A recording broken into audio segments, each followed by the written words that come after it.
দিতে হবে এবং সে তার চাকরি হয়ে যায়। আজকে আমরা এখন প্রত্যেকে 2 কাঠা করে জমি এবং একটি সেই পাকা ঘর তৈরি করে দিচ্ছি।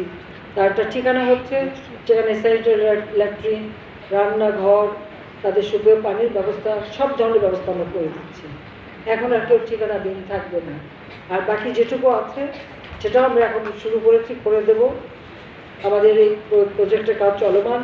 পাশাপাশি প্রজেক্টে যেমন জমি কেনার কোনো সুযোগ ছিল না, সেখানে ছিল যে খাস জমি, কিন্তু সব জায়গায় খাস জমি পাওয়া যায় না বা ওইভাবে জমি কেনার কোনো ফান্ড ছিল না দেখে যেহেতু আমি আর রেহানা আমরা উত্তরাধিকার সূত্রে যতটুকু সম্পদ পেয়েছিলাম, টাকা পয়সা যা পেয়েছিলাম খুবই সামান্য হলেও আমরা একটা ট্রাস্ট করেছি, বঙ্গবন্ধু মেমোরিয়াল ট্রাস্ট।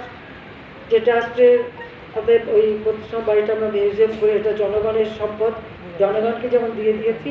আর ওই ট্রাস্টের মাধ্যমে আমরা আমাদের যেমন ছেলেমেয়েদের পড়াশোনার জন্য বৃত্তি দিয়ে থাকি।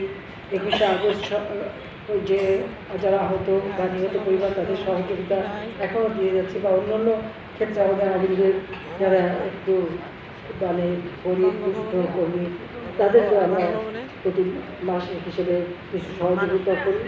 আমরা ওখান থেকে 5 কোটি টাকার একটা ফান্ড দিয়ে প্রধানমন্ত্রীর কার্যালয়ে একটি ফান্ড গঠন করেছি এই ভূমিহীন গৃহহীনদের ঘর বাড়ি তৈরি করার জমি কেনার জন্য।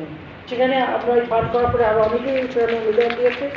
সেই টাকা দিয়ে, নগদ টাকা দিয়ে আমরা জমি কিনে এখন ঘর করে দিচ্ছি। আমরা সারা বাংলাদেশেই খোঁজ করছি যে কোনো পরিবার ভূমিহীন গৃহহীন আছে কিনা, তাদেরকে আমরা ঘর করে তাদের একটা ঠিকানার ব্যবস্থা করে দিচ্ছি। এখন ওই অঞ্চল থেকে বহু মেয়েরা কিন্তু লেখাপড়া করে চাকরির সুযোগ পাচ্ছে, উচ্চশিক্ষার সুযোগ পাচ্ছে, সেই সমস্ত ব্যবস্থা আমরা করে দিয়েছি। আজকে ডিজিটাল বাংলাদেশ, আমরা আমাদের ছেলে মেয়ে সকলের জন্যই ডিজিটাল ডিভাইস ব্যবহার করার ট্রেনিং, সেই ট্রেনিংয়ের ব্যবস্থা করে দিচ্ছি। সেখানে কম্পিউটার ট্রেনিং, স্কুলে কম্পিউটার ল্যাবরেটরি করে দিচ্ছি।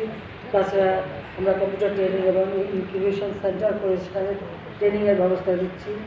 আমরা লার্নিং অ্যান্ড আর্নিং এই প্রকল্পে আমরা সবাইকে শিক্ষা দিচ্ছি যে ঘরে বসে ফ্রিল্যান্সার হিসেবে কাজ করা মেয়েদের জন্য সব থেকে বেশি সুবিধা।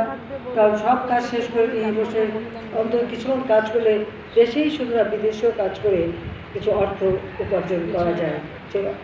অনলাইনে কেনা বেচার সুবিধা।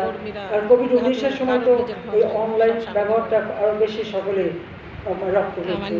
এছাড়া আমি 96 সালে সরকার আসার পর বয়স্ক ভাতা, বিধবা ভাতা, প্রতিবন্ধীদের ভাতা, বিভিন্ন ভাতার ব্যবস্থা করে দিয়েছে। সেটা করার কারণটা কি?